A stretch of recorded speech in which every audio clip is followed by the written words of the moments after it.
What's up everyone and welcome back to the MMA Zone. Today, let's get started with Alex Pereira tricked the MMA community? Leading up to UFC 313, Alex Pereira posted tons of videos on side questing, leading some members of the MMA community like Daniel Cormier and Chael Sonnen to wonder whether he was putting 110% into his training camp. And before we continue, make sure to leave a like on the video to help support the channel. Concerns started to rise from everyone.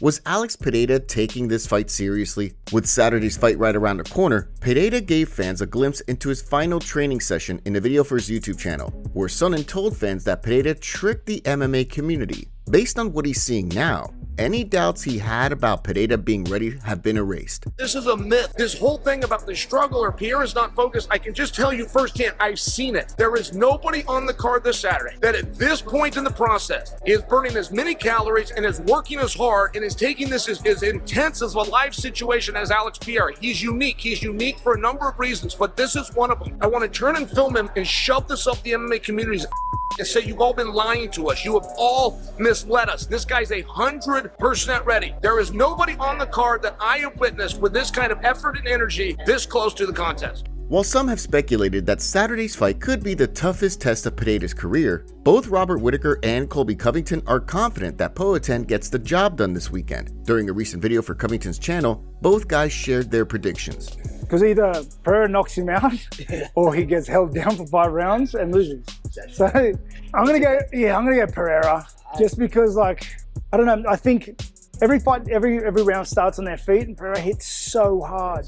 And I'm sure he's done stuff to try and counter some form of wrestling. Yeah. Like straight line kicks or something, right? Yeah. And he was talking earlier on the Ultimate Fighter, said about his calf kicks. He has very good calf kicks. Oh, mate. He doesn't show them, he just snaps them and they're there. So I'm gonna go Alex Pereira too. From the looks of things, however, bettors are pretty divided on how things will play out, with odds on FanDuel nearly even.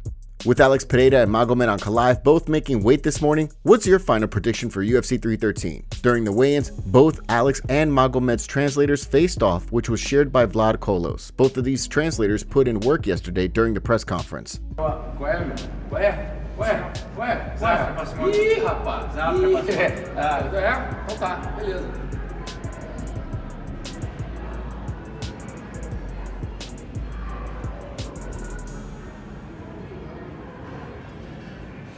Jon Jones gets roasted by the MMA community. Recently at the Young LA pop-up event, Jon Jones was seen on the red carpet twerking on a granny. Here's the clip that was shared to his Instagram story, but the original music is copyrighted.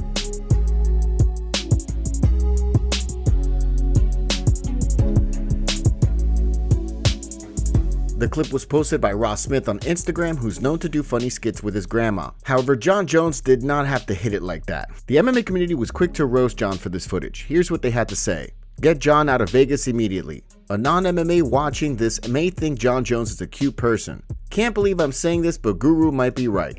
Married man with children, by the way. Yeah, he might swing both ways. Didn't know Jon Jones got down like this. He seems like a fun guy. Okay, that's a bit fruity. Dog, we been knew he was zest, but not this zest. Justin Gaethje hints at retirement? Justin Gaethje's been a part of some truly iconic events throughout his career. In addition to headlining some notable World Series of Fighting cards before making it to the UFC, Gaethje's appeared on several posters for UFC pay-per-view events, like UFC 291, where he fought Dustin Poirier, and UFC 249, where he fought Tony Ferguson for the interim title, just to name a few. Ahead of this weekend's Pereira Ankalaev card, where he'll throw down with Rafael Fiziev in a highly anticipated rematch, Gaethje was seen signing posters during one of the UFC's Fight Week videos. When someone off camera asked him whether he had a special place on his wall for the poster, the highlight seemingly hinted at retirement.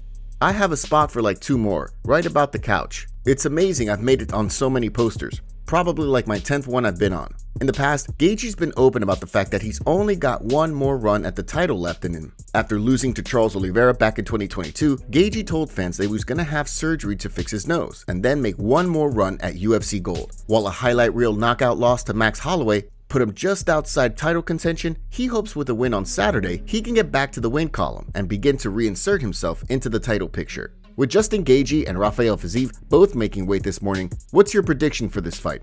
Let us know down in the comment section. Belal Muhammad urges Dana White to fix issue. Last night, Belal Muhammad sent a message to Dana White and the UFC staff urging them to fix an issue. Belal and his fanbase noticed that on the UFC website for the UFC 315 fight card, all fighters had their flags under their picture except Belal Muhammad. Belal is urging the UFC to fix this issue and add the Palestinian flag under his picture. Here's what he had to say on social media. So people keep asking me, where's your flag? I started getting multiple messages from it and I was just assuming it was a mistake, but it's still not addressed. So I'll address it and hope that Dana addresses it as well, fixes it, because Dana said he's all about free speech. He's all about people supporting who they want to support and not muting or silencing anybody. So I'm hoping that the UFC fixes this issue and puts my flag next to my name so the people that I represent, the people that I fight for, and the people that I train for will see their flag next to their champion's name. Ilia Topuria teases big fight news coming soon. Since Ilia Topuria confirmed that he'll be vacating the featherweight title and making the jump up to 155, there's really been no news on when he'll be back in the octagon. The way Ariel Helwani sees things, there's a pretty good chance that the UFC is waiting to see what happens in the Belal Muhammad-Jack Della Maddalena fight, so that if Muhammad loses, Makhachev can move up and fight for the welterweight title, while Topuria fights for an interim belt. From the sounds of things, however, El Matador is sitting on some pretty big fight news. In a post on social media on Thursday, he teased some big news, writing, "When we announce it, you won't believe it. Get ready." While the MMA community theorized what the news could be, Chael Sonnen seemed to speculate that the announcement had something to do with the Paddy Pimblett-Michael Chandler fight. In response, he wrote, "I bet Paddy has a good guess."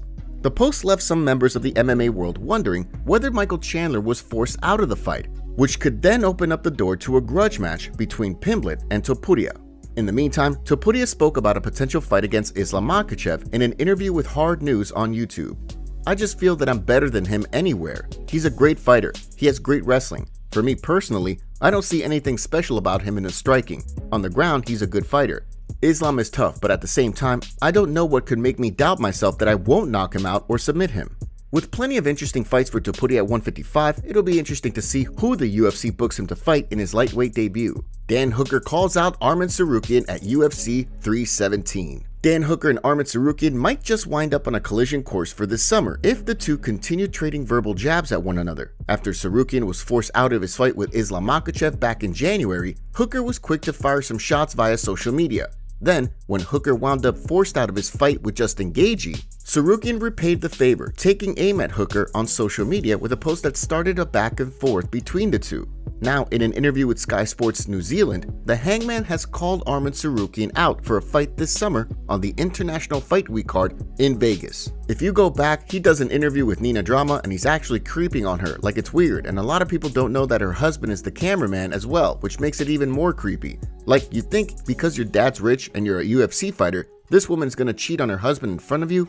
Like, what kind of, this kid is unreal, bro. I'd like to fight him when I come back. International Fight Week, I will kick Arman right in the monobrow. He waxes it, and we all know that. Let it grow out, son. While Tsarukyan's back training after being forced off the UFC 311 card, he's bulked up so much since January that in a new picture posted by Khamzat Chimaev on Instagram, Tsarukyan looks even bigger than he does. Considering the bad blood between the two, it sounds like a Hooker-Tsarukyan fight could make sense for this summer. UFC fight updates. Heading into this weekend's Pereira Ankalaev card in Las Vegas, let's take a look at today's UFC fight updates, starting with the new addition to the UFC Kansas City card in April. According to reports, Rude Boy Randy Brown will throw down with Nicholas Dalby on the card in a welterweight showdown.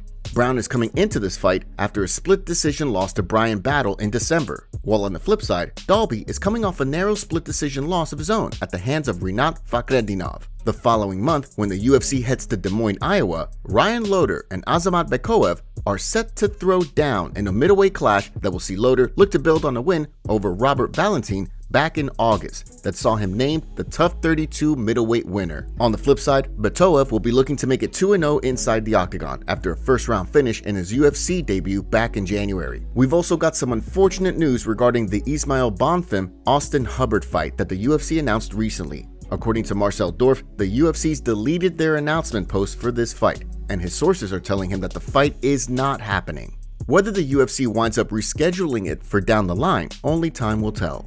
Alexander Volkanovski roasts Diego Lopes. Leading up to their UFC 314 fight, where Alexander Volkanovski will look to get back in the win column after losing the title to Ilia Topuria, the former champion had jokes when it came to discussing his opponent, Diego Lopes. During a sit-down with Sportsbet, Volk roasted Lopes for his haircut, comparing it to a mullet with a touch of emo flair. Does Diego Lopes have the worst hair on earth? I don't get it. He's got a full mullet on the back, and at the front it's like, not your one, you know? And then just proper cowboy at the back. Like, I'm all for the cowboy part. Hey, there's nothing wrong with the emo thing as well. Because tonight will be the night that I will fall for you over again. Don't make me change my mind. With Fight Night just over a month away, Volk is sitting as a slight betting favorite on most major sportsbooks, while Lopes is a slight underdog. Although he's coming off back-to-back knockout losses and the first losing streak of his career, Volk is confident he'll be able to reclaim the belt and kickstart his second reign as featherweight champion. UFC fighters suspended for PEDs. After failing an out-of-competition test back in January, heavyweight veteran Marcos Rogerio de Lima has been suspended for 1 year. According to MMA Fighting, who relayed information from Combat Sports Anti-Doping, the company that handles the UFC's drug testing now, de Lima tested positive for anastrozole, which is considered banned for both in competition and out of competition. The belongs to the hormone and metabolic modulators category on the UFC's banned substances list, with quick Google searches suggesting that the is typically used to treat hormone receptor positive breast cancer, according to the Mayo Clinic, as well as hormone receptor cancers that have spread. Despite that, and the fact that de Lima and his team submitted, quote, excessive evidence showing that he didn't illegally take the substance, but rather was prescribed something with anastrozole in it for a medical condition, the substance is banned by WADA because it can elevate androgen levels and increase athletic performance. Because of the fact that he tested positive for the same substance in 2017 as the result of a contaminated supplement, even though he was prescribed the medication with the substance in it this time around, he will now serve out a year-long suspension. A statement from CSAD relayed by MMA Fighting reads, De Lima neither checked on the prohibited status himself of the prescription before using it, nor contacted anyone within the UFC anti-doping compliance team for help to check the status of the prescription. He was not seeking an athletic performance advantage and simply failed to check on the status of the medication and seek a therapeutic use exemption for his use of anastrozole. Based on the date of the test, he will be eligible to return on January 24th of 2026. Footage emerges of Chito Vera altercation. Chito Vera recently posted footage of an altercation in front of his house, and in the clip, Chito can be seen working on his truck when someone walks up to him and pulls out a big blade. Chito can then be seen going into his truck's front seat to grab his own pew-pew, which scared off the person from attacking. And before we continue, we have a favor to ask. Help us reach 200,000 subscribers on MMA Zone by subscribing and turning on notifications for daily MMA content. Seriously, we rarely miss a day. We had to heavily censor the footage because of YouTube guidelines, even though nothing bad happened. Some people online think this is a skit, but nowadays everything is considered a skit. Based on the footage, do you think it was a skit? The uncensored video is posted everywhere on social media.